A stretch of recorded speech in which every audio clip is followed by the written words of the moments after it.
welcome to the very first Okay So live stream. What? Producer Brian is slightly off screen doing all the tech stuff and making sure everything is good. And mascot Smeagol is curious about what's going on. So we are... What are you doing, honey? Sorry. So we are going to be talking about the 6 queens of Henry VIII today. I watched a new documentary last night, and they made a point of saying queens instead of wives, and I was a really big fan of that. What's wrong? You're good. Okay. And so I'm going to try and do that as well. Now, the other thing that we're going to be trying to do is we're going to be making this like a kind of like a game of taboo. Smeagol!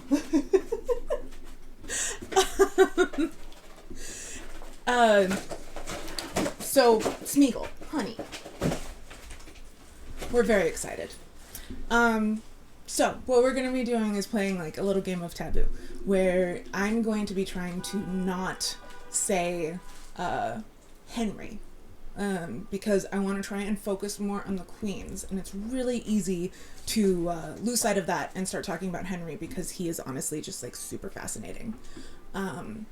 So I am going to start with the necessary exposition about Henry first, though. But before that, sorry, my dog is being really ridiculous, slightly off camera. She'll be on camera at some point, I'm sure. I'm gonna try and do this regularly. Right now I'm thinking like every other Monday, maybe every Monday. We are going to be going and seeing 6 on Saturday, and so I'm probably going to be doing a follow-up episode a week from today. But for this episode, what I want to do is go through the lyrics, which I actually need open in the thing, if you don't mind. Can you go to Genius Lyrics? So I'm going to be going through the lyrics, and without giving any spoilers that you can't find in the lyrics themselves, so like anything that happens in the show outside of what they say on the album, I'm not going to be talking about. Mostly because I haven't seen it yet, because the world ended before I could get to see it on Broadway. So I'm really, really excited for Saturday. But yeah, so let me kind of give a little refresher on hi Holly. Is that Holly? Yeah, hi Holly. So let me give a little refresher on Henry VIII. So one of the things that you really need to know about him is that he was not meant to be king. He was the second son. So his plan was actually to join the church at some point. He was studying the Bible that, I don't know if that carried. No? Okay. He studied the Bible extremely extensively. He was studying to join the church because his older brother Arthur was going to be king. And so because of that, Arthur was the one who was being trained all closely and carefully. And Henry kind of just got to do whatever. You kind of see it in the relationship between William and Harry, not today, but, you know, when they were teenagers and 20-somethings. So Henry just kind of got to do whatever he wanted. And one of the things that a lot of people don't know about him is that when he was young, he was actually super hot. Like, everyone talked about how attractive he was, about how handsome the prince was, and then how handsome the young king was. He was like 6'4" in a time where like 5'10" was considered really tall. He was also muscular because he was super athletic, and he was just a total dreamboat, apparently. So he was very charming up until a certain point, which we will get to. when his brother was 15, I think, he married Catherine of Aragon. So the brother did, not Henry.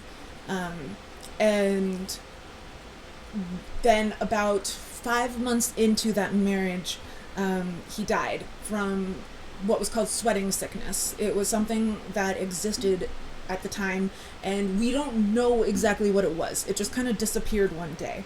But before that, it was like a plague that would just show up, and it could like wipe out whole villages. Like, people would wake up and be totally fine, but then they'd be dead before dinner because all of a sudden they'd start feeling bad, and then a couple hours later they'd be dead. And it was called the sweating sickness because obviously people sweat a lot. So Arthur caught that, and he died. And so all of a sudden Henry was pushed into being the heir to the throne unexpectedly. And that was definitely a big shock for him, and a giant transition as well. And he needed to find someone to marry now, because now he... No, wait, sorry. I got ahead of myself. Sorry. So when Arthur died, Henry was like 11 or something. And he was basically put in seclusion because his dad got so paranoid that something would happen to him, and then there would be no heir. And like, his dad was super obsessive about this because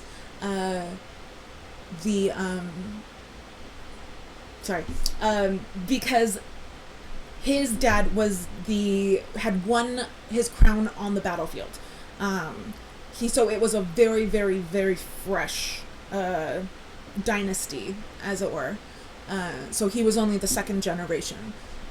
And so that's why later on he was so obsessed with it, because he had major daddy issues, because his dad had a lot of issues. And so, so Henry was raised with this fear of like dying before producing an heir. And they decided that he should marry Catherine. They got a special dispensation from the Pope because she had been married to his older brother. And negotiations started. Catherine was the daughter of Ferdinand and Isabella, as in the ones who sent Christopher Columbus off. Don't hold that against them, though, because they were pretty cool.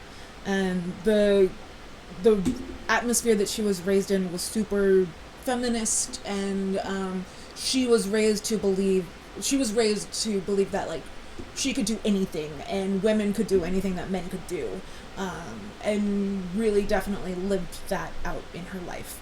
I need some water, so I'm gonna do that. Are there any questions while I drink some water?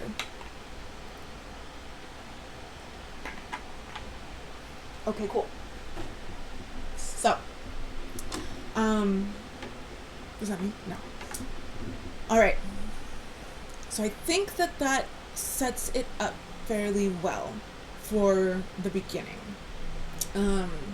So if you haven't listened to the cast recording, I cannot play, oh, thank you, Atomic Elbow. That's so sweet. I appreciate that. Thank you, Javi. So I would recommend listening along if you want. I can't play it along because Twitch is really big on the whole copyright stuff, and I don't want to get kicked off. So we don't have to show the lyrics on screen. Okay. So, but what I'm going to be doing is I'm going to be going through the lyrics. Oh, no, I need the lyrics. Oh, okay. We're going to be going through the lyrics for the musical 6, because it is really interesting what they do and how they tell the story and everything. And I would really like to elaborate on some of the concepts, and I'd like to correct some of the misrepresentations, let's say. And I think that the musical is a really good way of doing that. And also I can like explain any jokes that you might not get if you're not a giant Tudors nerd. So we're going to start with the first song. So, okay. Nope, that's not it. Am I in charge or are you in charge? Okay.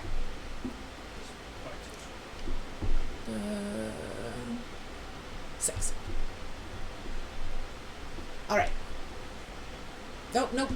That's the finale. Just kidding. It's Ex-Wives. I don't pay attention to the titles of the songs. Sorry. Alright. So, there is a rhyme that lots of people are taught in order to remember the different wives, and what happened to them. The different queens and what happened to them, excuse me. The way that it is usually done is Katherine, the first Katherine, because there's 3 of them, Katherine of Aragon, she was divorced. Then Jane Boleyn, beheaded. Or did I say Jane Boleyn? Anne Boleyn, beheaded. Jane Seymour died in childbirth. Anne of Cleves, divorced. Then Katherine Howard, beheaded. And then Katherine Parr survived. So divorced, beheaded, died, divorced, beheaded, survived. And that is a big motif here, and they talk about how much they hate being known by that. And so one of the cool things about the musical is that each wife is kind of assigned a different musical style based on different contemporary music artists. And so I'm going to read the descriptions that Genius Lyrics gives, just so that... are they not there? That should be right on. Huh. Okay. That's weird, because it's normally that their names are highlighted so that I can, click on it.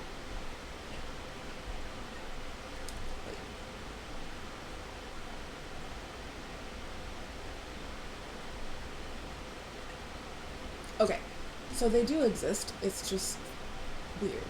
Alright, here we go. Found it. Katherine of Aragon. In the musical, Katherine is based on many artists, most prominently Beyonce and Shakira.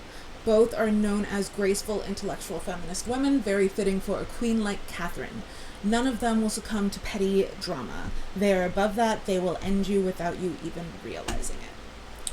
So she's mostly Beyonce and Shakira. There's also some J-Lo in there, which I think is pretty fantastic that they added a lot of Latin influences. And I just realized that I totally forgot to say what the premise of my podcast is.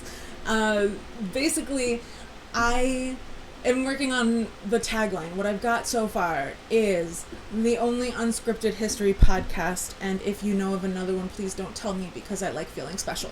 So everything that I'm saying, unless I say that I'm reading it, is just in my brain.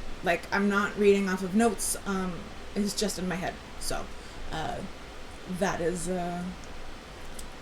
what's going on there. Alright, so now I'm going back to the lyrics. Okay, so now Anne Boleyn. Anne Boleyn, the second wife, is modeled after bratty girl type pop stars like Lily Allen, Avril Lavigne, and Pink. This model suits Anne's historical reputation for being vivacious and sharp-tongued. Then Jane Seymour is modeled after diva with a big voice type pop stars like Adele, Sia. I've never said that out loud. Christina Aguilera, Mariah Carey, and Celine Dion. And then Anne of Cleves is modeled after pop stars with an unconventional look and or a controversial sense of fashion like Rihanna, Lady Gaga, Nicki Minaj, and Madonna. Then Katherine Howard is very clearly modeled after Ariana Grande, physically you can see it. So it's after sexy girl pop stars like Ariana and Britney Spears. And then the last one is Katherine Parr, is modeled after soulful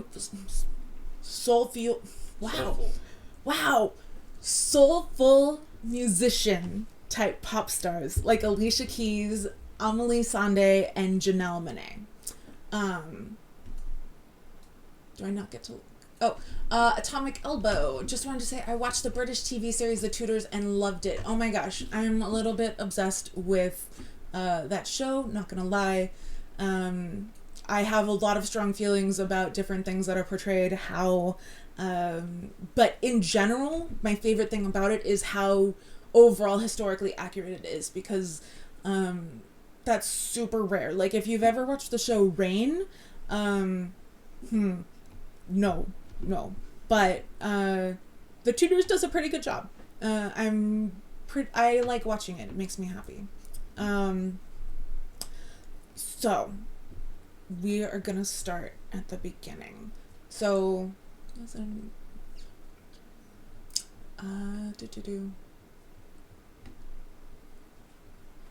okay. So they're doing the rhyme that I just talked about, what the different queens are.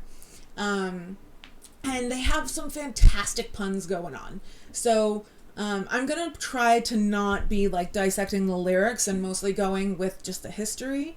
But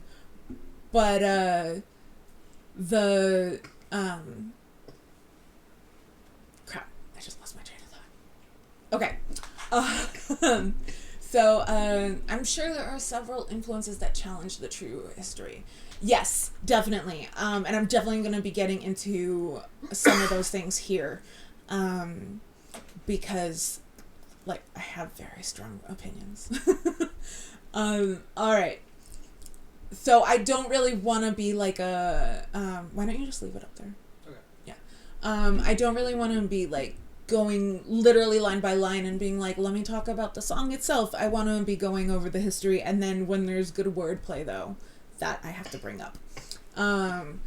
So the obvious one is the Histo remix, which I love, because it's the history remix. Fantastic. Switching up the flow as we add the prefix is a reference to the X in ex-wives. And then... So what they're saying at the beginning here is all you ever hear and read about is our ex and the way it ended. And the thing is that all of these women are incredibly badass in their own different ways. I love reading about them, especially Anne Boleyn. It's going to get really intense when I get to her. But it's just constant, like how much people just overlook who they were and focus instead on their relationship with the king, because at this point I'm not saying his name anymore. So this show is really about looking past that and looking into who they were as people. All right. So let's see. It's our ex and the way it ended. We're going to do ourselves justice because we're taking you to court, which is great because court means like royal court as well, obviously. So next mentioned by Katherine Parr is every Tudor rose has its thorns. And so that has really interesting history behind it. So the Tudor rose is a very specific rose that was formed after the War of the Roses completed. And it was called that because the two houses that were fighting had different rose emblems that they used for their houses. There was a red one and a white one. And what the Tudors did is that they took the red rose and the white rose and they overlaid them, and it became the Tudor rose. And if anyone is really familiar with Scottish history, they'll be familiar with the Stuart white rose. It's a pretty big theme in Outlander, if anyone else is a giant Outlander nerd. All right, so now we scroll down. All right, so everybody knows that we used to be 6 wives, dancing to the beat till the break of day. Once we're done, we'll start again like it's the Renaissance, which is fantastic because this was like right around that time. It was right after that time, right around that time. So Catherine, I already started going over Catherine of Aragon. What she says here is that she was married 24 years. I'm a paragon of royalty. So she's a paragon of royalty because she is royal on her own. None of the other queens have that claim. She was born a princess and then became a queen when she married Henry. I said it. Oh no. When she married the king. When she became the queen. There we go. That's it. So she is also the one who had the longest marriage by a very, very long shot. They were actually happily married 19 years. And then things went really wrong for the last 5 years. Yeah. And then it says, my loyalty is to the Vatican. So she was super, super, super hardcore Catholic. Like, she was absolutely devout. One of the ways that they tried to convince her to leave the marriage was by being like, you could join a nunnery. And she said no, obviously, but they tried.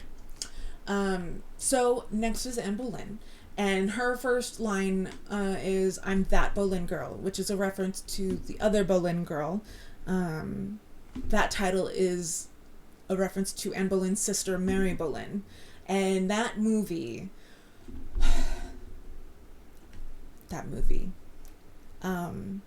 I listened to a panel discussion of a bunch of like Tudor historians, and at the end, the host asked, like, what are Tudor things, like something that you really, really love, that like Tudor entertainment wise, and something that like really got it wrong and you can't stand. Every single person on the panel said the other Boleyn girl.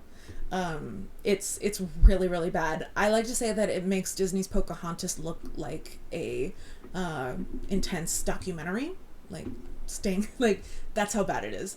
And it makes me upset enough that I might eventually wind up doing an episode where I force myself to rewatch it and do a commentary track. If you are new, I've done commentary tracks for several different historical movies. The most recent one I did was Titanic, where you can just sync it up as you watch the movie and listen to me talking about the history and stuff.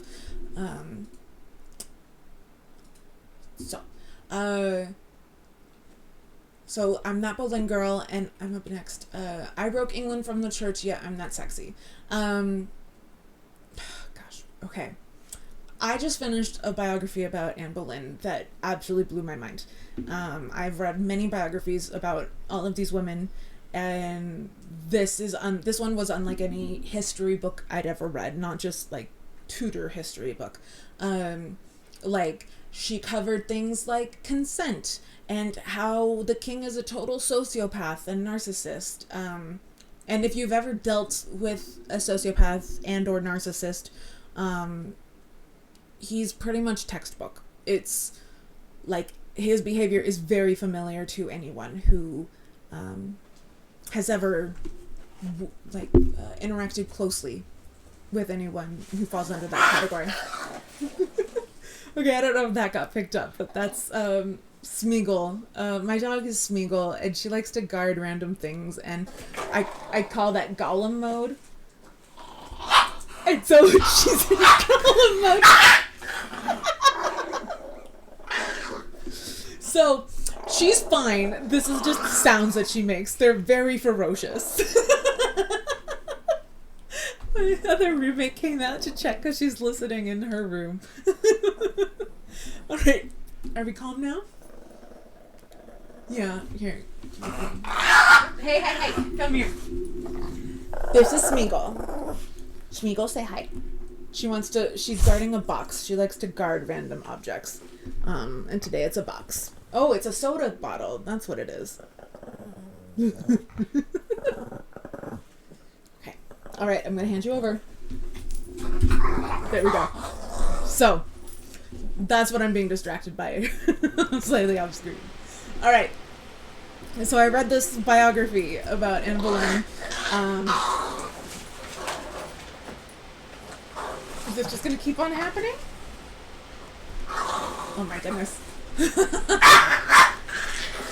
Oh, okay.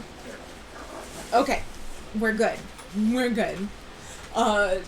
Thank you, Joe. Yes, Smeagol is very much a queen. and Atomic Elbow. I'm sure Smeagol would say hi back if she wasn't slightly busy.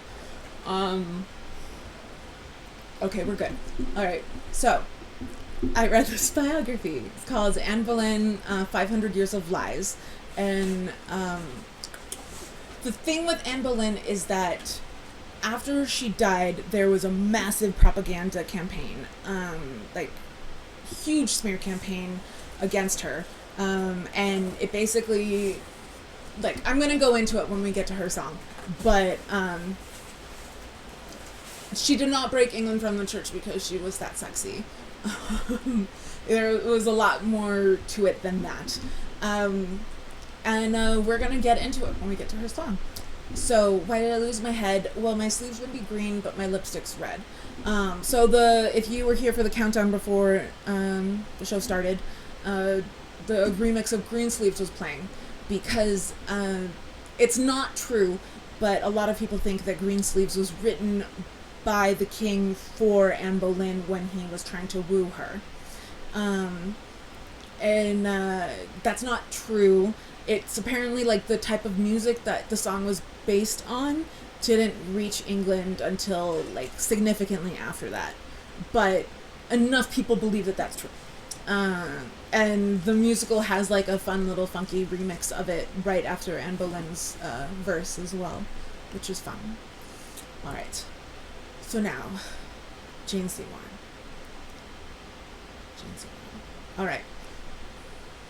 So the book that I read, basically, the author went to the original primary sources, which is not something that many historians do, unfortunately. They tend to go off of the second source, like secondary sources. So it's someone who saw it and then wrote it down, or saw the book, the original book, and then wrote down their impressions on the book of the book. Whereas Haley Nolan, who wrote this book, is not just reading the book about the book. I'm just going to say it one more time there. She's actually reading the original book. And that means things like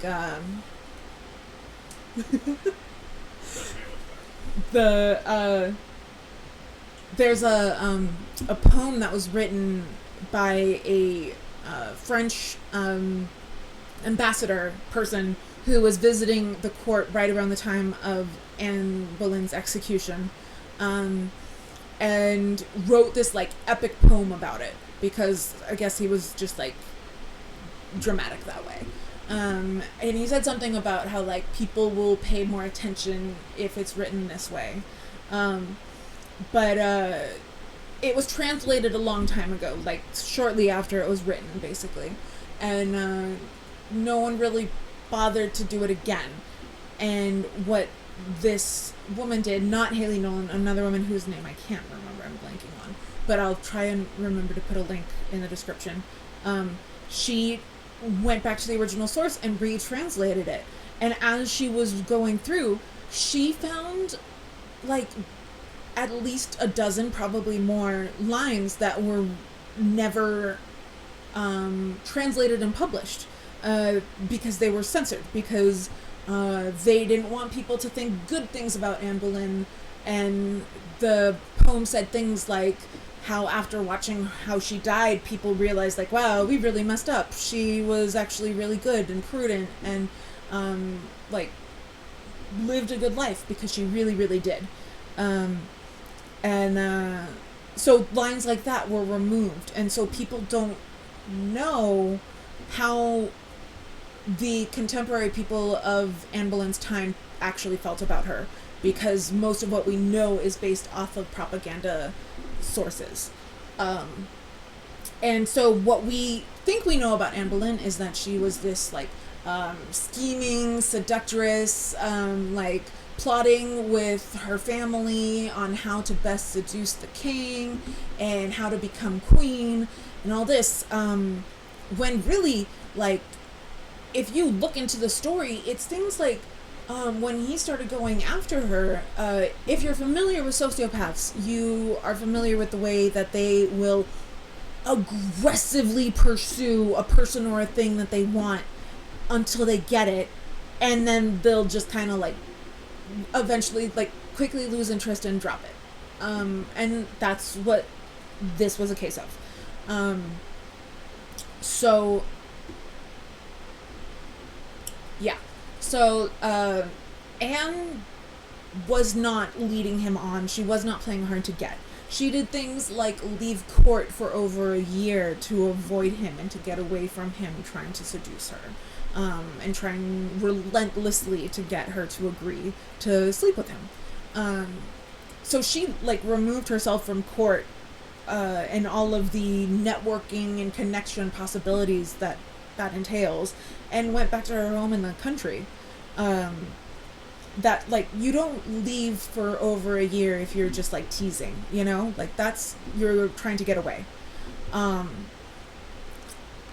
And whereas we know Jane Seymour as like this sweet woman who was just so chaste and godly, and oh, it's so sad that she died like in childbirth, which it is. But it turns out that there is a lot of evidence for the fact that Jane Seymour was scheming and plotting and seducing and playing hard to get his attention, doing things like sending back all the letters and gifts that he would send her totally unopened. Like she would be meeting with the people in the court who hated Anne and the people in the court who wanted England to be Catholic again, because Jane Seymour was extremely Catholic, and they were plotting how to get her to be queen and how to get rid of Anne Boleyn. But every documentary you see will be saying the opposite. And like honestly, in this episode, you're probably going to hear stuff that like goes against what you've heard in a lot of other places, and that is simply because I just finished reading a book with a bunch of new sources and information that has not been as readily available before now, if at all. So, I have strong feelings about Jane Seymour, and very few, if any, of them are positive. But her opening line, Jane Seymour, the only one he truly loved, that is something that Henry said after she died. And that is something that he genuinely believed to be true. Even though, like, so, welcome back, Holly. Sociopaths aren't really capable of actual love, and emotions the way that other people feel them. So I don't think that the king loved any of the queens. I don't think that he was capable of it because he was a sociopath. But that said, I think the closest that he came to it was with Catherine and Boleyn, Catherine of Aragon. From all accounts, they were really, really happily married for 19 years.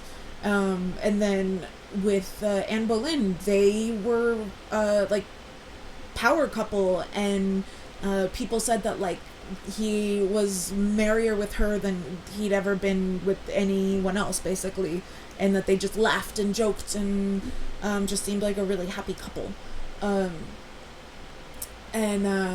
So the line, the only one he truly loved, is very definitely not true in multiple ways, but that is what the king himself said after she died, mostly because she didn't live long enough for him to get sick of her, and because the one thing that he wanted from these women was a son, and Jane Seymour gave him one. So that is what that is about. She did then die from complications after childbirth. No one is totally sure what, from what, although it's believed to have been like an infection, because it was like she was okay for a couple days, and then she got sick, and like within 2 weeks of the birth she was dead, or within a fortnight, because that's always fun to say, and there are very few chances to say the word fortnight in life. So when my son was newly born, I died, and then there's some fantastic punnage here. the obvious one is Stick Around and You'll Suddenly See More. If you're a Broadway nerd, you would know about Little Shop of Horrors and the song Suddenly See More. And this is a reference to that, which is hilarious. But one that I only caught recently is the line right before that. She says, "But I'm not what I seem, or am I?" And that's funny. And like, according to Spotify, in 2019, I listened to this album, like, I think it was like 15 days worth of time, something like that. And I only just caught that, so that's not, I'm cool, and that's not embarrassing. All right. Next is Anna of Cleves, who is a total badass. Like, she wins. She wins in every conceivable way that you can look at the situation that all of these women found themselves in. Anna of Cleves wins. She outlived the king by like 10 years. She lived as a very wealthy, independent woman in multiple castles with lots of money and everything, because when Henry decided he wanted to divorce her, she said okay. And he was like, "Really? You're not going to fight me on this?" Because he was used to Katherine of Aragon, who fought him for over 7 years on getting divorced. And instead, Anna of Cleves agreed. And so Henry rewarded her, and he gave her lots of money. He gave her the title of the king's sister, which is not gross because they never banged. And so, like, she wound up having a really happy life, honestly. And good for her. She also definitely never saw Henry's little anything, because, like I said, they never banged. I'll get to it later. All right. Next is Katherine Howard. She's the Catherine who lost her head, because there are 3 Catherines. I think there's like a John Green book or something called An Abundance of Catherines. And that, I have not read it, but I assume it's written about these women and their husband. That makes the most sense to me. So she's the Catherine who lost her head because neither of the other Catherines did. And for her promiscuity outside of wedlock, because she, it's not just having an adulterous affair while married to the king, it was also that she had had affairs before marrying him and hadn't disclosed them. And because of that, it became a law that in order to marry the royalty, you had to disclose your entire sexual history. And I believe it is still a law. I could be wrong on that, but I'm pretty sure it is. So, then there's Catherine Parr, who was a very complicated human. But she saw him to the end of his life. She survived. Unfortunately, she died 18 months later. But she did technically survive. So I think it's funny that the rhyme remembers Catherine Parr as the survivor and Anna of Cleves as just divorced, when Anna of Cleves lived way, way longer than the other ones. But anyway, I'm the survivor, Catherine Parr. Okay. So, now we're gonna go to the... Can you get to the next song? Okay, that works. Oh. So, next is... No Way. That's the name of the song. No Way.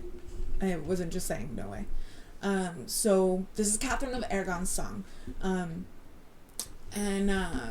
Man, Katherine of Aragon is a badass. She was queen for 19 years. She was super loved by the people of England, because she was a fantastic queen. Like I mentioned before, she was married to Arthur, originally. and that wound up causing big complications later. So everyone likes to blame Anne Boleyn for the fact that Catherine of Aragon went through everything that she went through. But in actuality, Henry the King was looking to divorce Catherine before he even met Anne Boleyn. Basically, he needed a son. Catherine had delivered 5 babies, and only one of them had survived, and that was their daughter Mary, who later became Bloody Mary because her dad fucked her up. Sorry, I hope it's okay that I just said the F word on here. I'm not sure. But yeah, poor Mary was really messed up by her dad and everything that happened. And she had a really miserable life, and then she became queen and was a really miserable queen, and then had a miserable death. And it's really sad, her story. But Catherine, like, she was honestly, like, the way that the first song she said she's the paragon of royalty, like, she was very poised and calm, and even with all the crap that her husband was putting her through, she never really lost her cool. And that's impressive considering what she was married to. So let's see. So I'm running around with some pretty young thing. And even though you've had one son with someone who don't own a wedding ring, so there was a son born before Jane Seymour gave him a son, and it was to one of the royal mistresses named Bessie Blount. She had an affair with the king and wound up giving birth to a son. And it got complicated because the king wasn't sure if this was going to be the only son that he would ever have, and he wanted to acknowledge the son as legitimate. But you can't do that with your mistress's kid. And so he was fighting for it and wound up naming the son Henry Fitzroy, which literally means Henry, son of the king. And made him, I think, like a duke as a baby. Though that wasn't weird at the time. And yeah, he died really young. I think he was 17 when he died, and never had to face the question of whether or not he was legitimate to inherit the throne, because he didn't even get a chance to try. And I believe he died of the sweating sickness as well. So yeah. So that's Henry Fitzroy. What did I say? So, one of the things was that Henry didn't actually want a divorce, or the king didn't actually want a divorce. He wanted an annulment. Because if it was a divorce, he then, under the Catholic rules, could not remarry. And he wanted to marry Anne Boleyn. So he needed the annulment.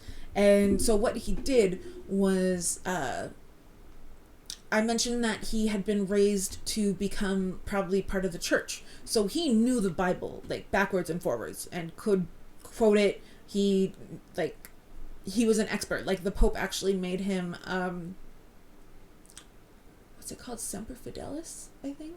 It was the Defender of the Faith is what his title was, because he wrote like a pamphlet against Martin Luther and the 99 Theses, because that happened at this time. I don't know if you remember from like junior high history classes.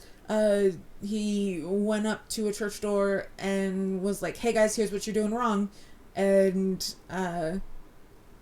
caused a massive split in the church that we still have today.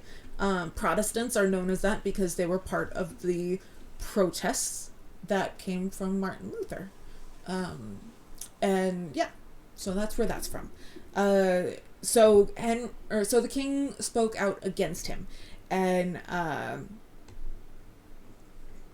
yeah, so he knew how to twist the words. He knew how to like use it for what he wanted, and what he did with Catherine was that he found a verse in Leviticus that said that a man must not marry his brother's wife, or his brother's widow, for he has uncovered his brother's nakedness and they shall be childless, something along those lines. So he was like, that's it, that's the problem, I married my brother's wife, and that's why we don't have any kids, because he was only counting boys as children, not girls. That's what he used. And the thing was, though, that was something that had been brought up back when he first wanted to marry her. And the Pope gave them special permission to get married, even though she'd been married before to Arthur. And so when the king wanted to annul their marriage, he was going with this, like, she was married to my brother. But then Catherine threw this major plot twist and said, except that I didn't sleep with your brother. Because they were 15 and 17 when they got married, I think. And Arthur wasn't super healthy to begin with, even before he caught sweating sickness. I feel conflicted about it, man, because, he was a 15-year-old boy who married this beautiful Spanish princess, and, they didn't bang? That's weird. But at the same time, Catherine was so pious and so upstanding and everything. I don't think that she would have lied about it. And she swore up and down. She swore in confession multiple times, which she never would have lied in confession. So even though it's weird and I don't understand how that happened, I lean towards, yeah, that is how it happened, just because I trust Katherine of Aragon and what she says. So that was the basis for the annulment, and it was called the King's Great Matter. And the Pope was brought into it, and he was the only one who could say, yes, you guys can have an annulment. And he wound up refusing to do so. And so that's what the split with the church wound up being in what created Church of England. Yes, Anne Boleyn wound up being a factor because she did enter the equation, but she entered the equation halfway through, basically. So yeah. And then when it came down to it, the Pope was the one who did the actual severing blow for the relationship between England and the Catholic Church. But yeah, so everyone likes to blame Anne Boleyn. Funny how that works. So yeah.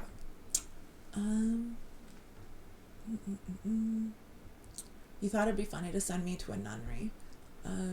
I think Catherine would have done great in a nunnery, honestly, because she went to mass multiple times a day, and was reading about the life that she lived is intense.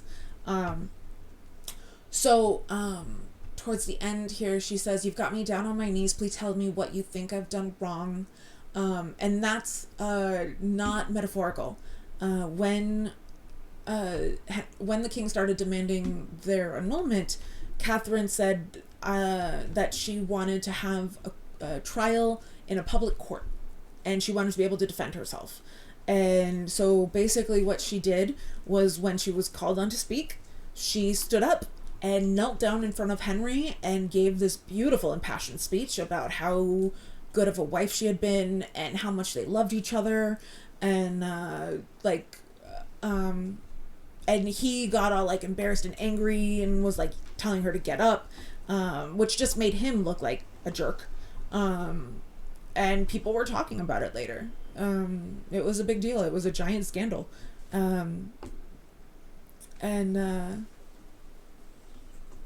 Yeah, and so what wound up happening to poor Catherine was that she refused to agree to the annulment, And so the king decided to try and make her life as miserable as possible, and really succeeded. He sent her away to live in like a castle far away, away separately from her daughter Mary. They were very close, and Mary was like, I want to say like 9 when this happened, and they never saw each other again, which is just so sad, and something that Mary was still bitter about when she was queen, for, I mean, good reason, you know? And so what happened with Catherine was, because she just refused to give in, like she kept on being moved to worse and worse locations, like colder castles, more rundown castles, like, and eventually she wound up getting sick. We don't know exactly what. People will say that it was probably heart cancer, but that's because they said when she died that, like, in the autopsy they found that her heart was black or something. Like, maybe, but also maybe just propaganda, you know? She probably just like got sick from living in horrible places, and man, she really deserved a better life than what she wound up getting. And yeah, and so she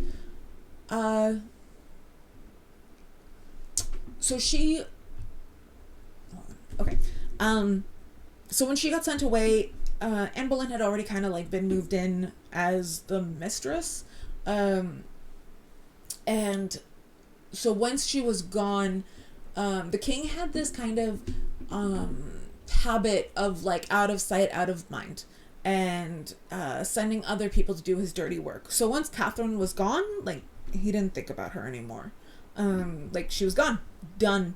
And he actually married Anne while he was still technically married to Catherine. So for a while there, he was a bigamist.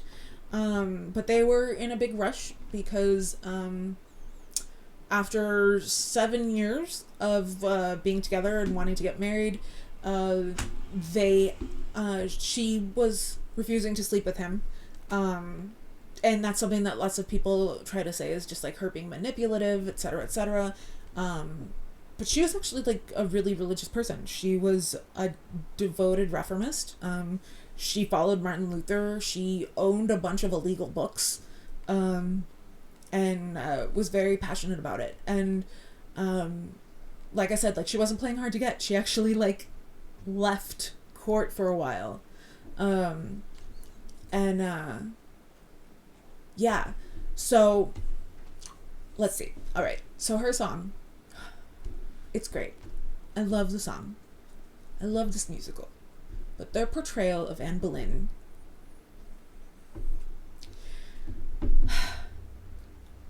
we're going to get to the line. All right. So it opens with, grew up in the French court, oui, oui, bonjour. So when Anne Boleyn was very young, I think she was like 9 or 10, her dad wound up getting a position for her to serve in the French court. She served the French queen, the wife of King Francis I, Queen Claude, who was the one who like actually was supposed to have the throne, but because of the way things worked and because she was constantly pregnant, her husband, for all intents and purposes, wound up being the one who ran the country. And because she was constantly pregnant, she really didn't need the giant contingency of women with her, serving her, because in the Tudor times, they really wanted to keep, anytime that someone was pregnant, they would be really isolated from people, especially in the last month. They would spend the entire last month locked up in a tiny room with just like one window cracked open slightly, and like super hot, very little air, because back then they thought that like the air carried diseases and they thought that fresh air was bad. And that's how you spent your last month of pregnancy, which I've heard that the last month of pregnancy is the easiest and not at all uncomfortable already, not at all painful already. So, like, no biggie, right? Being in that situation. But yeah, so the thing with being raised in the French court as opposed to the English court was that the French court raised their women completely differently. Women in the English court were kind of raised to be submissive and like basically trained just to get married. Like their schooling was how to run a house. And Anne didn't get that. Instead, she actually got real schooling, and she got taught math and history and politics and philosophy, and was an avid learner and was extremely intelligent. And so when she returned to England, she really, really stood out at court because there was a thing called courtly love back then, and it was like a game that everyone played together. It's kind of like if you have your work spouse, kind of like that, but your court spouse-ish. And so it was just like being super flirty. You would write beautiful poems to each other and profess your love in front of each other. But it was just playing a game, basically, like in front of everyone else at court. Yeah, so the women raised in England were raised to kind of just be like, oh, ha ha ha, and like be like titter titter and everything, while the men were being like all flamboyant and everything. And so when Anne showed up back in England, she was this like vivacious woman. Like one of the things about her that is misremembered in history is that she was, by all accounts, not particularly beautiful. She was kind of plain looking, but the thing was that she had a lot of charisma. She was extremely intelligent. She was a great conversationalist. She was a great flirt. She could debate things, like she could debate politics and philosophy, which women at that time couldn't really do in England. And it was unlike anything that the English court was used to from any women. And so, of course, she caught Henry's eye because she was very singular in the court, and really had her own mind and wouldn't let any men tell her what to do, which is another reason why I don't think that her dad and uncle were like coaching her. For one thing, Thomas Boleyn, her dad, was extremely successful already. Like, when in the song it says, and soon my daddy said you should try and get ahead. And that's what most people think. Most people think Thomas Boleyn was trying to was coaching her and like, pardon the expression, but like pimping her out. But really he was extremely successful, and he had the ear of the king, and he didn't need his daughter to get him any higher because he was about as high as you could get without being like noble born. So yeah. So Anne Boleyn was called back to England. Later on, the propagandists would say like, oh, because she was having an affair or this or this or this. And what it really was England and France were just constantly on the brink of war. And at that point, it was particularly bad. And so she was called back home to England. And so these lines, I want to dance and sing, politics not my thing.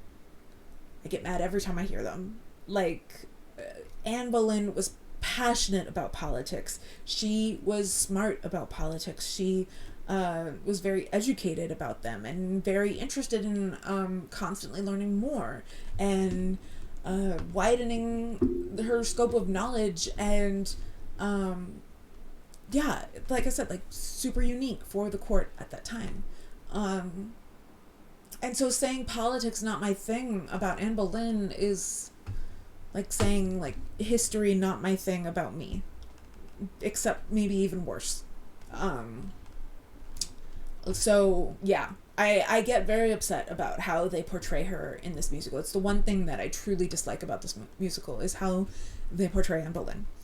They portray her as like a ditzy, like, ha ha ha, like, I just want to dance and sing, when, like, you could not get further away from who she was and how she was. So yeah, so when the king met her, it wasn't like immediate. Like most of the portrayals in fiction and stuff are like they met eyes. It's usually at the event, because they would have random like parties and plays and stuff, and like to modern audiences or readers that looks like super frivolous and like, oh, all they ever did was party. But in actuality, back then the parties were when most of the politics would be happening. That's when people would be making deals and mergers and arranging marriages for their children and stuff. So it wasn't just parties. It was actually like a political gathering where they also happened to drink and eat and dance a bunch. So, yeah. All right. So when the king did see her, so most of the fictional portrayals will show them like locking eyes at this like play that was put on where the men were dressed up as like I think it was the men were dressed up as the vices and the women were dressed up as the virtues, and like the vices were attacking the castle that the virtues were in, like this whole thing. And it was like masked, and so it was this whole like the Tudors has a really fun portrayal of that event where like they lock eyes and it's super sexy. But like when Anne returned to court, it was 4 years before the king really paid attention to her. So like I don't think he was just like biding his time, or like I think he just only noticed shiny things and didn't glimpse how shiny she was for a while.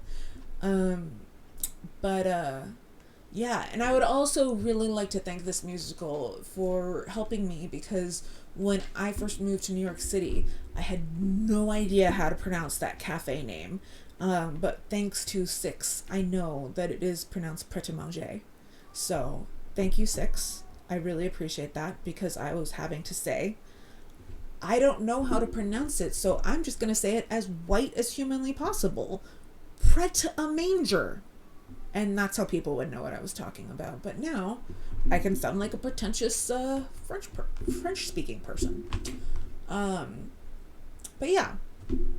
So the king started sending Anne Boleyn, like, if you've ever been like the focus of a narcissist or sociopath's interest, they will do something called love bombing, where they will just shower you, flood you, drown you with attention and affection and letters and gifts and flowers and just whatever it takes to get you to fall as hard as possible for them.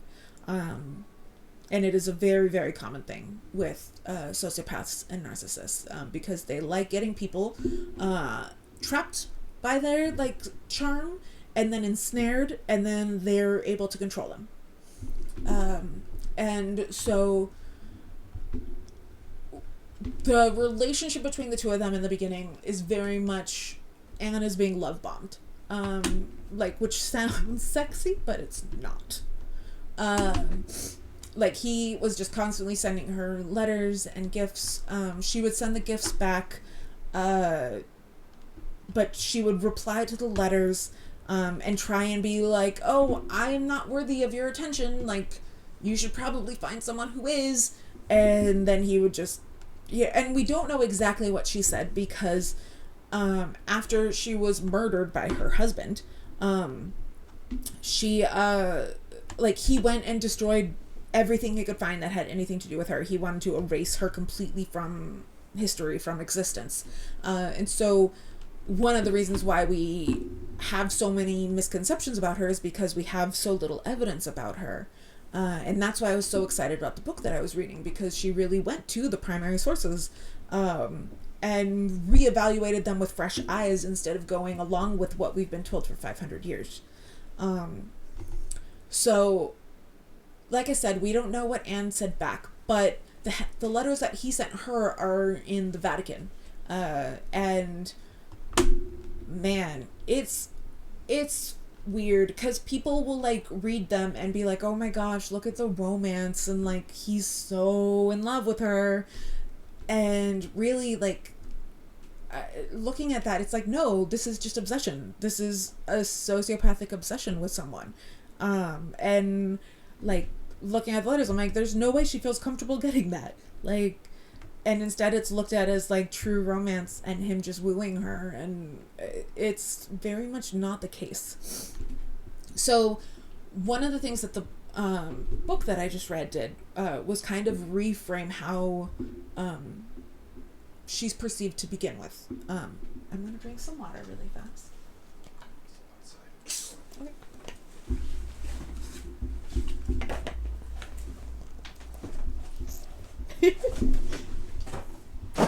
Very sneaky. Did it work?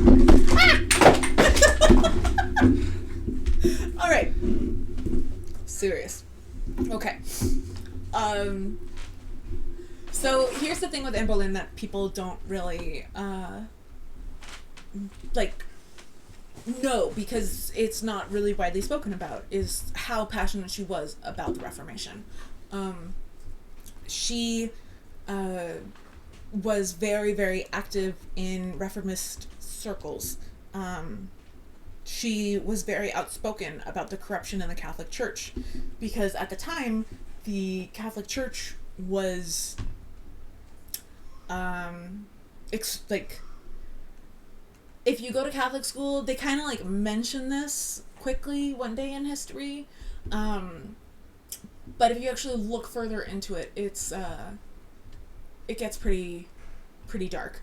Some of the things that they were doing, not necessarily dark, but like they were selling what they called indulgences, where if you committed a sin, you could just go to church and give the priest a bunch of money and he'd be like, cool, your sins are forgiven. And so stuff like that. And so that's the stuff that Martin Luther was like, no, that's not how it works. Like, you can't just give the priest a bunch of money and then everything's cool. And so Anne Boleyn had a bunch of books that were written by Reformists who, like, the books were illegal. Like, if she had been caught with them, she would have been in a lot of trouble. So the book that I was reading by Haley Nolan, The 500 Years of Lies, one of the things that she was trying to figure out was what made Anne change her mind. Because she was very, very clear about her disinterest. Like I mentioned earlier, she left court for a year. Like, that's not something that you do just to flirt. And what her hypothesis is that something made Anne realize, hey, if you accept him, if you become like the Queen of England, if you become his wife, like, think of all the good that you can do. Think of the power that you will that you have to affect change. Like an opportunity that most progressives, most people who want to make a big change in the world and really make a difference would really, really love to have the ability to just make as big of a change as someone with as much power as a queen can make. And so that is Haley Nolan's guess. And honestly, I've always wondered, like, why did you change her mind? We have no real explanation for that. And that makes sense to me more than anything else I've ever read. Like, I don't think that all of a sudden, like, something that he said made her go, you know what? I am in love with you. So I think that it was, like, I'm starting to think that it might have been that. Like, that's the explanation that makes the most sense to me so far. So, whereas in the song, she says, you're a nice guy, I'll think about it maybe, XO baby. So, you might see where the misrepresentation comes in, and why I have a little bit of a problem with it. So, yeah. So it says here, I didn't know that I would move in with his missus. So, Anne was one of Catherine's ladies in waiting. She, which must have just been, I can't even imagine how difficult and awkward that must have been. For both of them. Like, neither of them were winners here. And at one point, like, the king moved Anne into, like, the official residence so that she was living in the same place as Catherine. Like, and he did that on purpose to make Catherine miserable and to get her to leave. She was just so messed up. But yeah. So, you're living with his wife. What was I meant to do? Okay. So, the next verse is if you want to be wed, make up your mind. Her or me, chum, don't want to be some girl in a threesome. Are you blind? From everything that I've already told you about Anne, you can see why I have issues with the idea of her saying stuff like that and the stuff that she says later on in the song. Like, she was very smart. She knew how to play the game, basically, like the political game. And the only reason that she lost it and then, like, lost her head was because, like, basically the way that I've kind of come to explain it is, like, imagine if all that we knew about, like, the hardcore progressives in the United States today, so, like, think, like, AOC, Bernie, Cori Bush, Ilhan Omar, like, the Squad, Jamal Bowman, all of them. Like, imagine if all that we knew in the future, so, like, 500 years in the future, all that we know about them is stuff that was left behind by Mitch McConnell and Lindsey Graham and everyone who hates them. Like, imagine if all that we knew about them was what those people wrote about them. And then 500 years pass and everyone believes what was written about them by these people that just hate them. That's basically what we have with Anne Boleyn.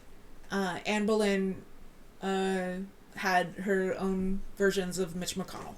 And they really, really worked hard after she was murdered to smear her name and her reputation and make her look like a ditzy, vapid airhead who just is like, oh, I shouldn't have said that? That's so weird.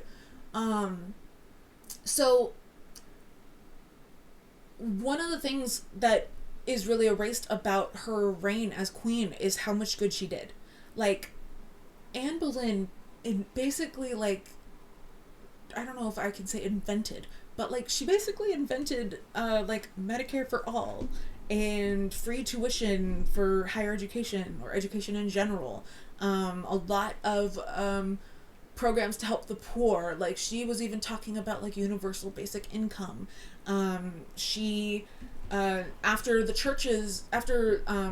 England switched to the Church of England, there were suddenly, like, all these monasteries that were empty because the monasteries had been dissolved because they weren't Catholic anymore. So she wanted to take all those empty monasteries and she wanted to make them places for the poor. Like, she wanted to make them homes and schools and hospitals and stuff. She wanted to make things accessible to people who normally couldn't afford it. And also, randomly, she pretty much came up with Bible study, too. Which, like, not as we know it today. At the time, the fact that the Bible was in English was brand new and illegal. Like, it was something that she had to sneak around to do. So she started having Bible studies where people would come and study the Bible and for the very first time hear the words of the Bible in a language that they knew, because before that it was only Latin. And so it was the first time they were actually hearing the words in a way that they could understand. And so it was the first time that the Bible was made accessible to the common people. And because of that, they didn't have to rely on what the priests were saying it said. So the priest would read something in Latin and then be like, now let me tell you what I just read. And you can trust me. I'm going to tell you what it says. I've got this. Right? And here's how I've interpreted it, so you can trust me and my interpretation. I'm definitely right. So for the first time, people could actually read the words firsthand instead of just hearing the priest's interpretation of it. And this was a huge danger to the power of the church and the control that it had over, like, the world. And so Anne Boleyn was a giant threat to that. And people really didn't like that. And so she made some really powerful enemies. As if you follow politics at all, you can probably, like, imagine, like, apply what you've seen happen to progressives today and just take that and apply it to Anne Boleyn. Same thing. But yeah, so she did marry the king.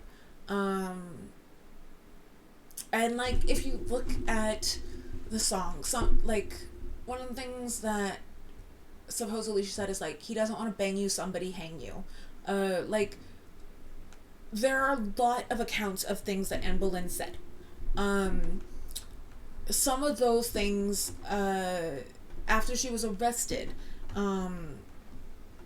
there was, like, two different scenarios after her arrest. So when she was staying in the tower, one of them was that she was hysterical. She didn't know why she'd been arrested. She didn't know what had happened. And so she was just going over in her head, like, why could I have possibly been arrested? Maybe it was because I talked to this guy. Maybe it was because I talked to this guy. What? Like, I said this? Was it this? And the thing was that, like, the women who were her ladies in waiting in the tower were not her normal ladies in waiting. They were assigned to her by the people who wanted them to spy on her. And so they were then going and reporting everything that she said back to Thomas Cromwell, particularly. He was the asshole who, was the architecture behind Anne Boleyn's death. He found her a really big danger. And things, the big catalyst for them falling apart, because for a while they worked together, was the monasteries. Cromwell didn't want Anne to be using all of the money from the monasteries for something as ridiculous as helping poor people survive. And I'm sure that you're going to be shocked to find out what he wanted to use it for, because this is just not something that happens ever anymore, ever. But he wanted to use the money for war and for, army gear and navy ships and weapons and stuff. So fortunately we moved on from that, and that never happens anymore. But back then, things were crazy. So Cromwell basically went and dug up everything he could find on her and twisted it around. So the other way that they were getting things to accuse her of, so there was her rambling to herself in the room in front of the ladies in waiting, but then there was also, like, her being questioned and trying to defend herself and trying to be like, no, I would never, like, because they wound up accusing her of adultery, and it wasn't just with one man. It was with 5 men, and one of them was her brother. And so, like, basically, the people going against her were getting everything they possibly could. So they were interviewing her ladies in waiting. They were threatening them. They were bribing them. They were getting every bit of information they possibly could. And then they were also interrogating Anne.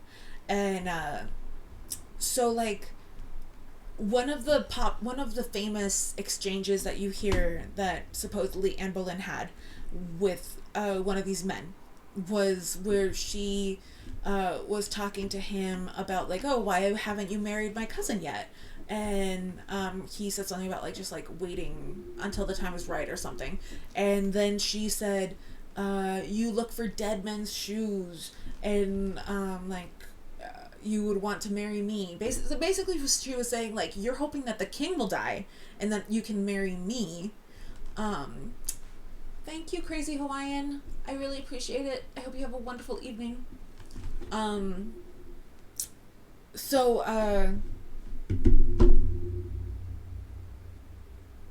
was I saying?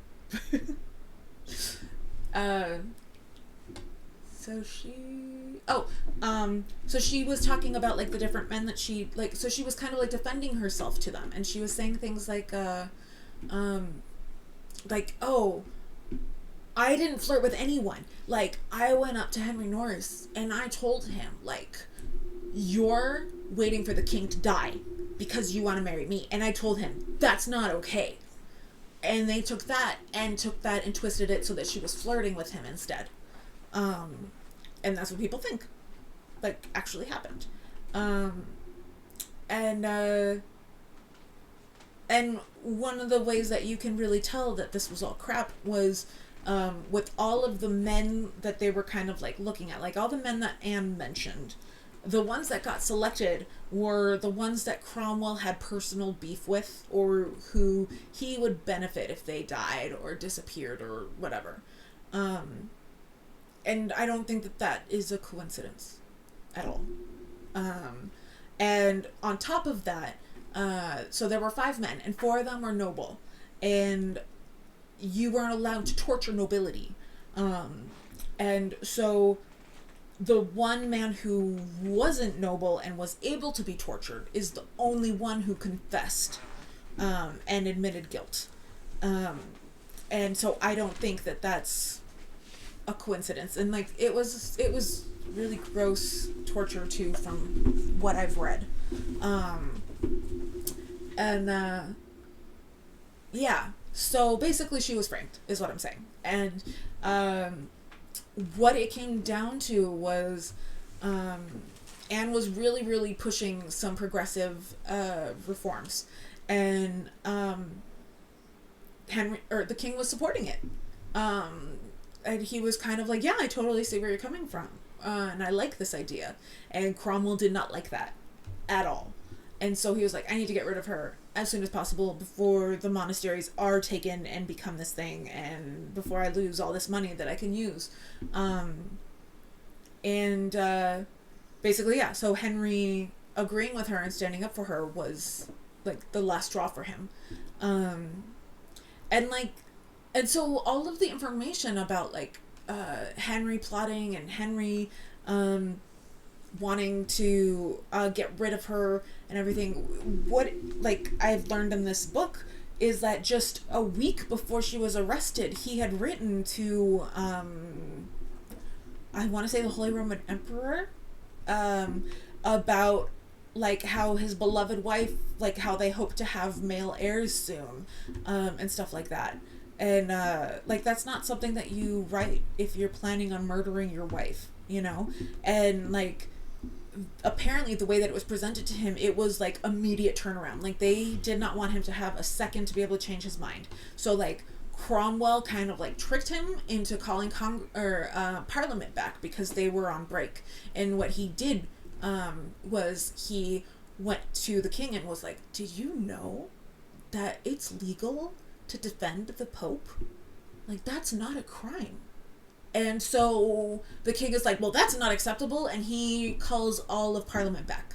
And Cromwell's like, sweet, now they're all here, and so I could like throw Anne at them, and 24 hours she can be dead. And that's not exactly what happened, but it's pretty close. So yeah, so it happened really quickly, and Anne didn't have a single chance. And you know that from things like Henry hired a swordman from France to kill her instead of an axe dude, because axes tended to be dull and tended to need more than one swing. Like there's a story of an old lady who was being executed and the dude missed, and so the axe like hit her shoulder, and so she jumped up and ran around with the axe stuck in her shoulder, and the guy was chasing her, like trying to get her back on the scaffolding so he could cut her head off. Like that's what was going on at the time. And so he sent for a swordsman because the swordsman can do it in one strike for sure. And the thing was that the swordsman arrived in time, which meant that he was sent for well before the trial even happened. And so I mentioned how one of the things that she was accused of was incest. She and her brother George were extremely close. they had a very, like, unusually close relationship for adult siblings in that time.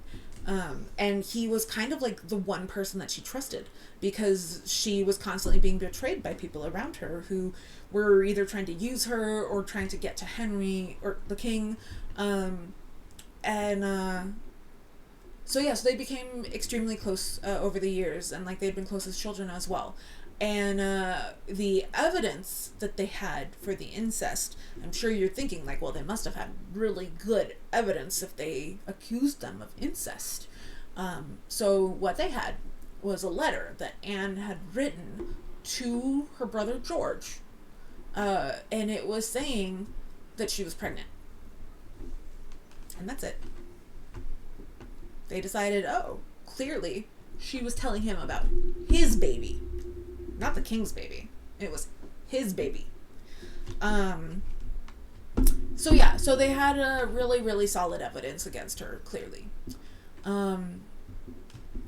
It's this really sad story about this woman who just wanted to make a difference in the world and wanted to help people and wanted to improve the lives of people who really suffered under the way things were. And people still think that she was this, like, seductress witch. Like, the witchcraft wasn't even a charge that she actually had. That was added, like, centuries later. Like, someone was like, oh, and also witchcraft. And people after that were like, oh, and witchcraft. That wasn't actually one of the accusations.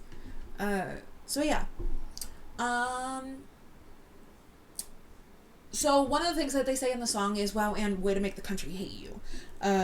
At the beginning of her, like, time with Henry and everything, or time with the king and everything, like, people did really hate her because they loved Katherine of Aragon and they saw her as, like, ruining her life, which, like, I can totally see how people would think that. But she really won them over because people started seeing how she was trying to help them and all the good that she was doing. And so after she was killed, like, people were saying how, like, no one cared and everyone was totally cool with it and no one was mourning. And it wasn't that no one was mourning, it was that if you were caught mourning, you could be killed. So people weren't mourning openly. Like, the rewriting campaign was hardcore. Alright, back to the song. Tried to elope, but the Pope said nope. Our only hope was Henry. He got a promotion, caused a commotion, set in motion the C of E, which is the Church of England's C of E. So one of the reasons why she wouldn't sleep with him is because he'd actually had an affair with her older sister. And we don't know for sure that it was her older sister. The only reason that we are pretty sure about that is because Anne is never mentioned as the oldest daughter. And if she was the oldest daughter, she would be called that. Because this was a time when people didn't, like, write down when and where their daughters were born. So we don't actually know.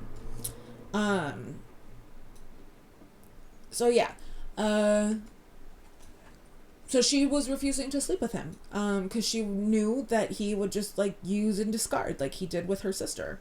And the irony is that, like, he was basing his annulment with Catherine on the fact that she had been with his brother, supposedly.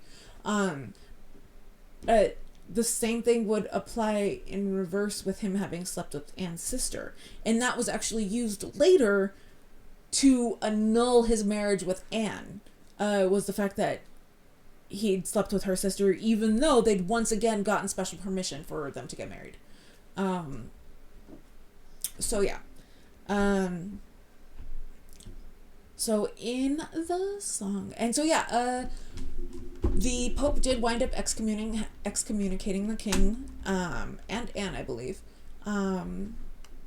And so that was when it was like, all right, now we're Church of England. And people were happy with it. Like, so the way that I think it happened was, I think that Anne, she definitely showed the king some of her illegal books, and kind of, like, tried to open his eyes toward Reformation and Protestantism.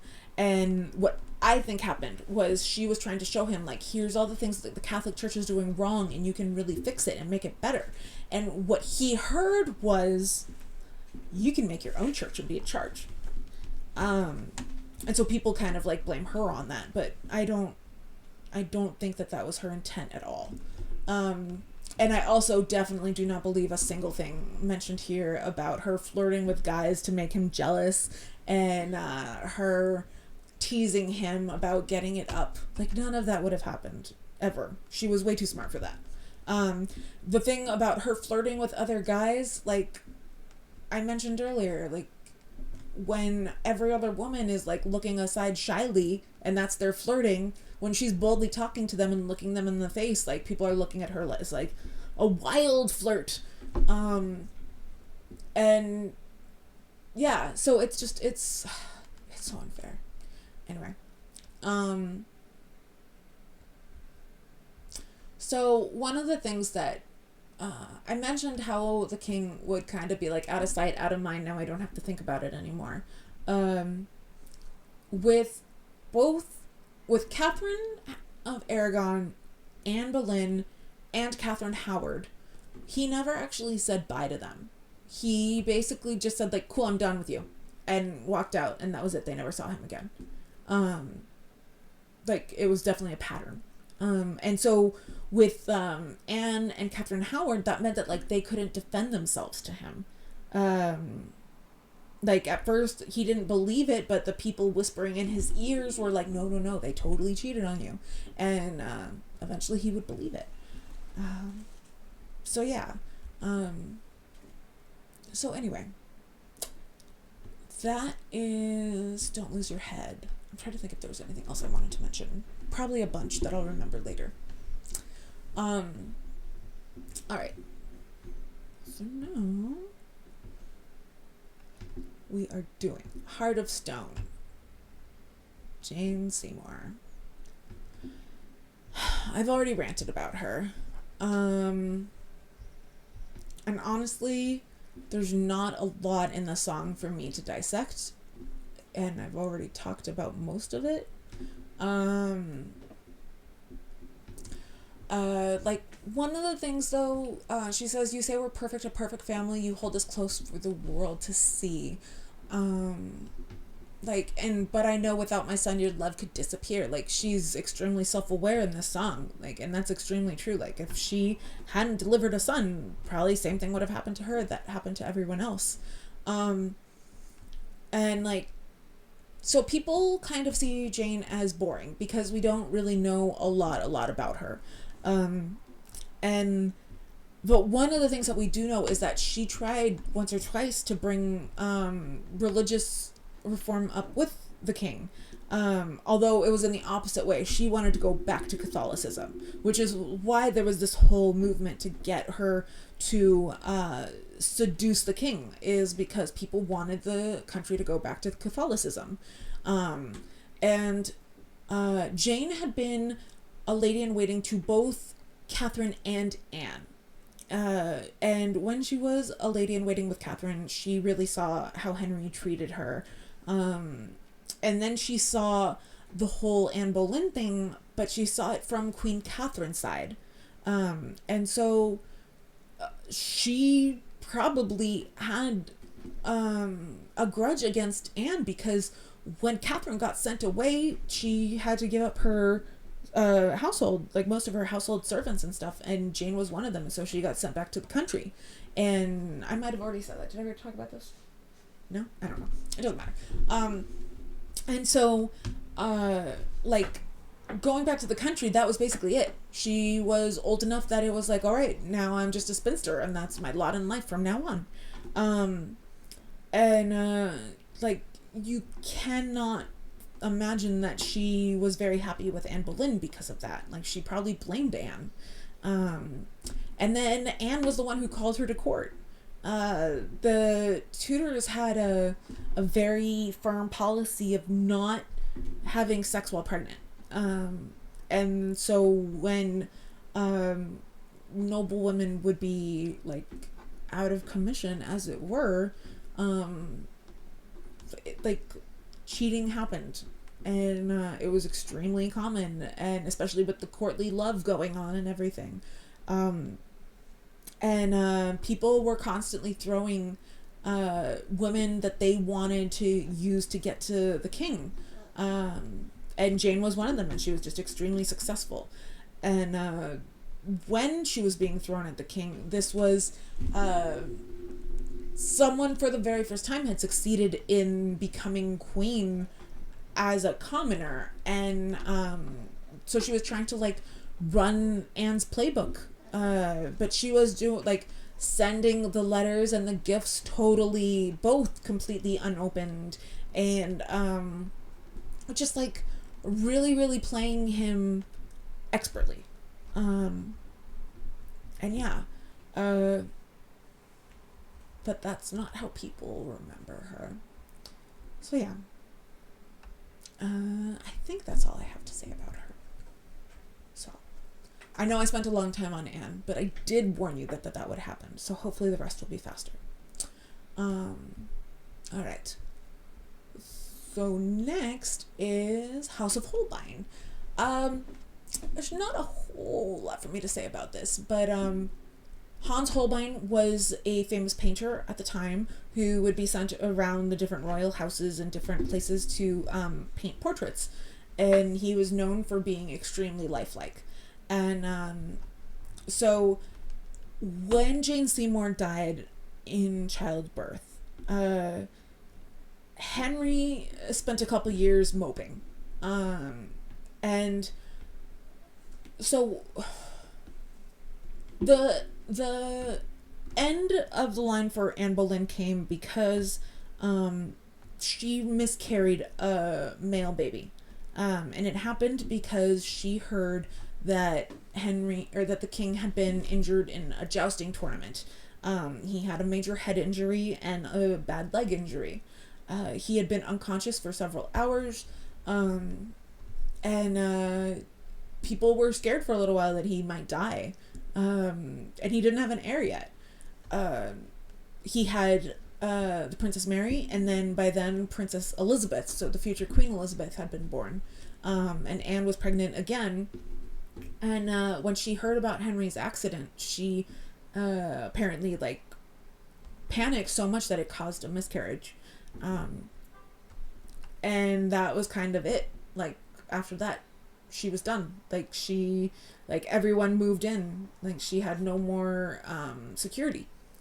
And so when Henry was injured, or when the king was injured, so the head injury caused a big change because the theory is that it affected his frontotemporal lobe, which is where like your personality is stored, and your empathy is stored, and if you have some sort of injury there, your personality can change completely. Like if you've ever heard the story of the guy who got like a railroad nail like through his head and survived, but like his personality changed afterwards, that was because it went through that lobe. Right? Gage. That was his name, Gage. Oh, his name was Gage. So that is firmly what I believe. I believe that head injury caused Henry's personality to shift. But the thing is that frontotemporal injury won't create a new personality. It will amplify what you already have. So it wouldn't have necessarily made the king a sociopath. It would have amplified the sociopathy that was already there. Which honestly like matches, because he wasn't like a perfect dude who never did anything wrong or bad ever before the head injury. So the other thing that happened was his leg injury, and it caused basically like an open wound that never healed. And like, sorry, this is gonna be a little gross, it had to be drained a couple times a day, and it apparently smelled really, really, really bad. And one of the effects from this was the fact that the king had been super athletic before, and he had a huge appetite. Like, I watched a documentary once where someone went and, like, did grocery shopping for what he ate. Like, they went off of, like, a one-day, like, kitchen diary or something and just bought everything, and it was, like, multiple shopping carts full of food. And that was okay when he was, like, being super athletic, but once he got a leg injury and became completely sedentary. That's a word that I've never said out loud. He kept eating the same amount, and so those pounds got packed on very quickly. And I'm sure that a lot of people watching or listening to this know what that's like after a year and a half of lockdown. Like, I'm sure that that's affected you. So, like, I know that that's affected me because I've had a back injury that's kept me, like, practically bedridden for a couple years. And, yeah, you can't really avoid putting weight on when that happens. And, like, it's something that kind of makes you feel helpless. So he kept eating as much as he had without doing any of the athletics that he had been doing. And when Jane Seymour died and he was moping and whining for 2 years, like, that's when the shift from young hot king to what we picture today happened. He didn't really realize that. Like, he still thought he was young and hot. But instead he was a giant in, like, wide and tall, old man who he looked significantly older than he actually was. Yeah, like, but he still thought that he had it. And so, when Jane died, he was like, oh, I'm never gonna love again. I'm never gonna marry again, blah, blah, blah. But eventually he kind of had to, and Cromwell went to him and said, hey, you need to get married. I can go and find you a bride, but it needs to happen because, like, we need a political alliance. And, because, like, I think there were tensions with France or something going on. And, so they sent Hans Holbein to do some portraits. And, when he did Anna of Cleves' portrait, and he also did her sister's portrait, and so basically both of them ended up in the king's hands, and he wound up, like, debating between the two of them and eventually settling on Anna. So there's not really a lot for me to go through in this song. I definitely recommend looking into Tudor beauty regimes. It was all sorts of messed up. Like, in the song they mention about how they used urine to make their hair shiny, and, you know, all their makeup had lead, and yeah, just things that long term really, really harmed people. But after that is Anna of Cleves' song. So what happened with her was, she was from Germany. She didn't speak any English, and she was sent for to marry, who she knew was this, like, gross old man, basically. But she didn't really know much about him other than that. And, so Henry was, like, super, super into, courtly love. And one of the games that he loved playing was dressing up as Robin Hood. And he would, like, burst into the room and would be, you know, in disguise, quote unquote, and everyone would be like, oh no, it's a robber, and then he would dramatically unveil who he was, and everyone would be like, oh, it's the king. Okay. And so he really loved that. And I'm just dropping everything. So when Anna was on her way to meet him, she was stopped at, like, an inn or something, and Henry decided to go and meet her early. And so he rode out to where she was staying and decided to do the Robin Hood thing. And he thought that if they were truly, like, soulmates, if they were truly going to be in love, she would just know that it was him. Like, she would feel it in her heart. And so he got to the inn or whatever and burst into the room and like ran over to her, and she was just like, excuse me, and like backed up, and like she didn't know that the king would do this kind of thing. She'd never heard of this. All she knew was that a bunch of strange men had burst into the room, and one of them was like yelling and gesturing at her in a foreign language. And so she asked the people to kind of like get rid of him, and he was pissed. Like, he was personally offended by this. And so basically he decided to like, well, you're ugly anyway. And after that, he didn't want her. And it's also speculated that between the portrait painting and her arriving in England, she might have had smallpox. And so she might have had some facial scarring from that. But really it's just that she didn't know about this random thing that he liked to do. And didn't play along with a game that she didn't know that she was playing. And so when they did get married, he was like, he tried to get out of it. He tried everything he could to get out of it. But basically Cromwell told him, like, we can't cancel this. It'll cause a war. Like, everything's been signed. Everything's been arranged. And so he had to go through with it. And he was really, really mad about it. And so on their wedding night, basically the next day, he said like that he couldn't even do it. Like, he was so disgusted with how ugly she was, and like her breasts were like too pendulous, so clearly she wasn't a virgin, because that's how anatomy works. And and he just wanted out of the marriage. Like, he just wanted out. And he was furious with Cromwell. He blamed Cromwell entirely. He said that Cromwell had messed everything up, that Cromwell had lied to him, Cromwell had misled him. Cromwell was blamed. And because I hate Cromwell because of what he did to Anne Boleyn, I say good. And Cromwell wound up being executed for this. And it was not good. He did not get a swordsman from France. He got an axeman. And he got the kind of axeman that needs multiple tries. So,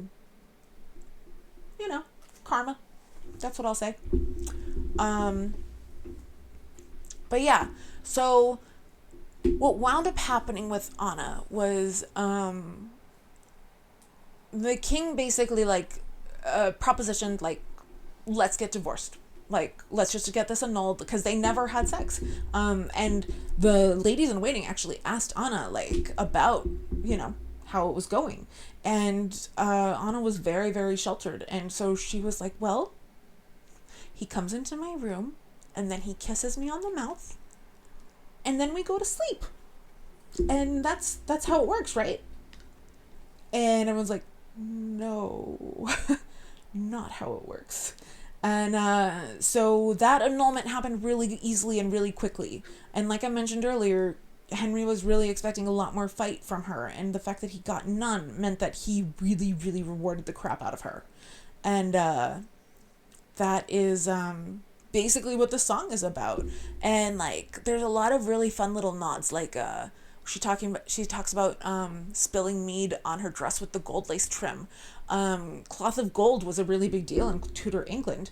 It was cloth that was actually made with gold in it, and you had to be like, in order to wear like a shirt totally made from cloth of gold, you had to be like the king. If you wore something with like a lot of like accents, trim, you were the princess or something. It was like each different level was another amount of gold, cloth of gold that you could wear. And so her being able to wear a dress with the gold lace trim is a big deal.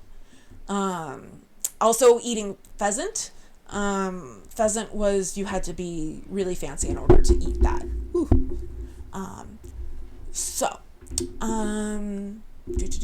And then, yeah, so she's basically singing about how rad her life is, which good for you, girl. You get it.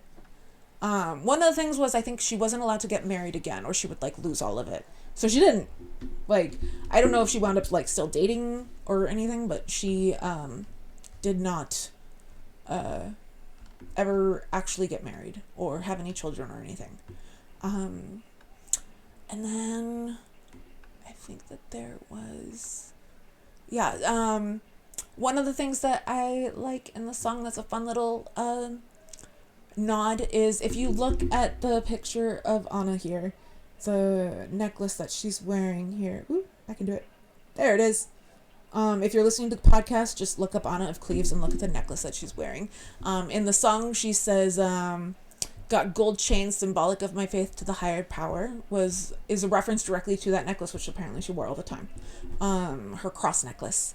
And I love that she says, I'm a Wiener Schnitzel, not an English flower. And then, so that's Anna of Cleves.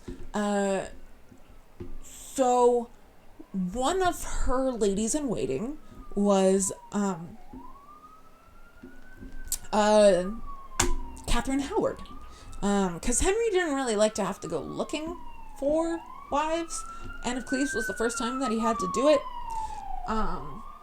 Normally he went for the ladies in waiting of the queen before. But let's go to Katherine Howard's song, All You Want to Do. So start off with a fun little fact. I am very distantly related to Katherine Howard. I did my genealogy a long time back, and one of the things that I found was that my great times 17 grandfather was first cousins with Katherine Howard and her lover Thomas Culpeper. So that's cool, I think. Like I said, very distantly. So let's see. So, okay, for the next two songs, I do want to kind of do like a little content warning. Both of the next queens, there's going to be child abuse, some child sexual abuse going on. So if that's something that you're very sensitive about, skip ahead, please. Because I really don't want anyone to be triggered or upset. So, so Katherine Howard was, poor thing. She was a teenager, and the other day I like came up with it while I was writing it, and I felt really smart and funny, and I was like, she was just a ditzy, airheaded teenager who was in over her head, so she lost it. Like, and yeah, I know, really good. So one of the first lines of the song is, and ever since I was a child, I'd make the boys go wild, which is upsetting and accurate. Her first, let's just say gentleman caller, it's believed she was only 13 when it happened, and he was 30. He was 23. He was 23. Oh, no. I feel like he was actually 30. But it doesn't matter. Anyway, he was significantly older than her. And we don't know for sure like how far things went, exactly what they did, but we know it was inappropriate, and we know it went way too far, especially considering the fact that she was a literal child. And yes, things were different back then, but not that different. And the way that this all happened was her mom died when she was very young, and her father kind of like couldn't handle it, and so he sent her to live with her step grandmother, who is referenced in the song as the Dowager Duchess, which is the first time that I'm aware of that a Broadway musical has referenced one of my direct ancestors, so that's pretty cool. So Mannix, yeah, fuck that guy. Just like, it doesn't matter what they did or didn't do, it's messed up, and he's a predator. Done. And unfortunately, the same thing applies to the next guy, Francis Stearham, who, from all contemporary accounts, was a jerk and abusive piece of shit. He, like, in the line, like, the second line about him is, gets what he wants and he won't take no. Like, done. Like, that's what you need. That's all you really need to know. That's who he was, and from all accounts, that's very accurate as to who he was. And so yeah, sexy secretary to the Dowager Duchess. That's my ancestor. Cool. And so the thing is that with the two of them, it is suspected that they and kind of confirmed that they were basically living together as husband and wife. They actually called each other husband and wife, even if it wasn't technically legal. They were like promised to each other, which at the time was as serious as actually being married. So apparently like he would sneak into her room at night, and like she lived in kind of like a dorm room with like a bunch of beds and like a big hall, and like they would all have like late night parties where men would be sneaking in and they'd be drinking and having picnics and stuff, and it all kind of sounds fun, but also extremely irresponsible and bad. So but yeah, so the song is just full of as many sexual innuendos as humanly possible. And like I said, Francis Derham was apparently like a pretty crappy dude. So he's another one where like you can't really feel too bad about his fate. So the next one. And then the reason that things ended with Derham is because Mannix wrote a letter to her step-grandmother, like basically like snitching on them. And so her step-grandmother like freaked out and sent her away, and so she wound up being a lady in waiting for Jane Seymour. So the next part is she meets Henry VIII. So at this point, Henry is 49 years old, and Katherine of Howard, we don't know exactly because, again, no one wrote down when they had their daughters, but it's believed that she was 17. And he called her his rose without a thorn, and just doted on her and spoiled her to the point where, like, his friends around him would get uncomfortable. And they'd be like, dude, like, stop petting her. That's weird. And, like, she seemed to go along with it. Like, she kept him really, really happy with her. And until he found out that she had been cheating on him. And with Thomas Culpeper, and who worked for him. So that's cool. In the show they say he's the Thomas is here to lend a helping hand. This one courtier. I guess it doesn't say exactly what he does, but I think he works in the Privy Chamber for the king, which is like a huge honor at the time. And so it's not really known for sure whether or not they actually fully had sex. When Thomas Culpeper was tortured, he said that they hadn't, but that they wanted to. And unfortunately for him, admitting wanting to commit treason was just as much as committing treason at the time.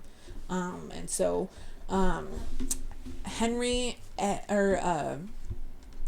Thomas Culpeper and Mannix, and I think there's another guy also who gets Derham is executed. I don't think Mannix is executed, but either way, a bunch of people get executed, including her. And like there's this whole thing about like how her last words were that she dies a queen but would rather die the wife of a Culpeper, which no, she didn't say that. She was a child, and you kind of feel bad for her. Like the night before she was executed, she asked for the executioner's block to come up to her room so that she could practice putting her head down on it because she didn't want to mess it up because it would be the last thing that she did. And yeah, she was just like I don't know, she just reminds me of so many ditzy girls I've known in my life, you know? Yeah, she didn't get a swordsman either, but I don't think any mishaps happened. And then, interestingly, her, one of her ladies in waiting was executed with her, and the lady was Lady Rochford, who had been married to George Boleyn, and her testimony against George and Anne was actually like what wound up helping really convict them about the whole incest thing. And obviously it's believed that she made it up and didn't actually happen. She was angry and bitter, and like they didn't have a very good marriage. And she wound up going crazy with guilt. Literally going crazy. Like when she was in the tower waiting for her trial, like she had a full mental breakdown. And the king actually got the law changed so that he could still execute her, because it was illegal to execute mentally ill people at the time. And so he got that law changed so he could execute her. And yeah, so that's poor Katherine Howard. And in the Victorian era, they were doing renovations of the chapel in the Tower, where both Anne Boleyn and Katherine Howard were buried. And they found Anne's body. Like, she was not very respected after she died. Like, she basically, like, when her head was cut off, one of her ladies in waiting, like, caught it, wrapped it up. They didn't even have a coffin for her. They just threw her they stripped her body and threw it in a trunk, and then they buried that trunk in the church. And so they found her body. They never found Katherine Howard's body, and it's believed that because she was so young that the bones had like fully just disappeared. And we probably won't be able to get to see it again anytime soon, because the royals have to give permission, and they tend to not give permission for exhuming other royal bodies because that is setting a precedent. So yeah, so that's poor Katherine Howard. So we're almost done, guys. 2 more songs. I Don't Need Your Love. This is Katherine Parr. So the song is written like the first half of it is a letter, and she's actually writing this letter to Thomas Seymour, who is Jane Seymour's brother. Katherine Parr and Thomas Seymour were in love. If you've ever heard the song I'm Henry VIII I Am, the widow that he marries next door, that's Katherine Parr. She'd been married twice before, not 7 times before. And like she and Thomas Seymour were planning on getting married until the king decided that he wanted her.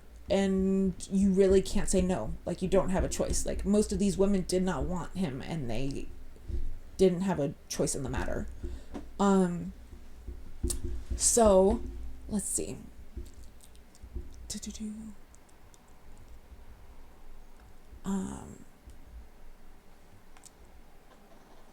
Final Wife. Okay, so they kind of break down like her feminism stuff, and she was definitely like super progressive in terms of feminism. She published multiple books at a time where women did not publish books under their own name, if they published them at all. And especially not queens. Like, she waited until the king was dead until she did that. She actually like almost got in trouble because she was another very ardent reformist and had some illegal books, but this time like it wasn't really cool to have those like it was with Anne Boleyn, because of everything that had happened with Anne Boleyn.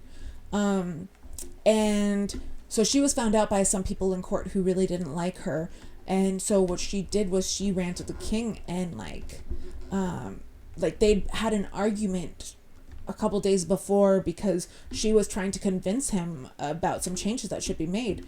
And so she ran to him and like basically like convinced him that she was just like a feeble woman, and like women don't really know what they're talking about, and she just wanted to like provide a counter argument to him because he knows what's really right and wrong and what's really going on, and so she only like defers to him, and he totally bought it. And so when the people came to snitch on her, he yelled at the snitches instead. So she was definitely really smart. So she definitely also fought for female education. The line about getting a woman to paint her picture is questionable. There was a woman employed as a painter in the castle, but we don't know for sure that her painting was done by her. So that's just kind of like a guess on their part. Let's see. So I really like the because in history or his story, I'm fixed as one as six, and without him I disappear, we all disappear. And that's just like the self-awareness of like the only reason that like people know who I am is because of my connection to him. And so that's why I've been trying really hard to like talk about like their stories and stuff, because they're all really, really fascinating stories, and they don't deserve to just disappear. And let's see. So yeah, basically the end of the song is like singing about how they really don't need his love and stuff, and it's a good song. Okay. Last song, 6. So there's not a lot to be going on for this one because most of the song is like their fantasy of what they would do instead of marrying him if they had the chance. So like Katherine of Aragon would say no way and move to a nunnery, which she probably would have been like really happy as a nun, honestly. And then Anne Boleyn puts the Greensleeves poem to a sick beat. And another thing that bothers me here is that it says that she's writing lyrics for Shakespeare. So, if you're a Shakespeare nerd, you know that one of like the big factors in like the history of Shakespeare is the fact that Queen Elizabeth, who was much older at the time, was in charge and like one of his benefactors and stuff. Anne Boleyn, even if she hadn't been executed, would not have lived that long at all. Like, I think Shakespeare was born, like, she would have been 50 or 60, something like that. But anyway, Jane Seymour, like, Jane Seymour's the only one who doesn't say that she would say no to him. Like, it seems like she's just kind of imagining having more time with him, which, why would you want more time with Henry? But yeah, so Anna of Cleves kind of has the same life. Katherine Howard just turning down all the boys. And yeah, one of the things that I really love is how the song has a countdown in it.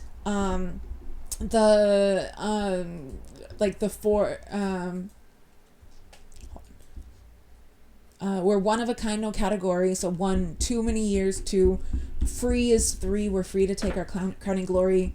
And then 4, 5 more minutes. So 4, 5. And it's like a countdown to like the end of the song and the end of the show. And I think that's just like a really fun little thing. If you've ever heard of the show Matilda, they have something called the school song where they had the alphabet in the song. And I'm a really big fan of that. But yeah, so that is the musical 6. I hope that it was interesting and not boring. I know I rambled a lot.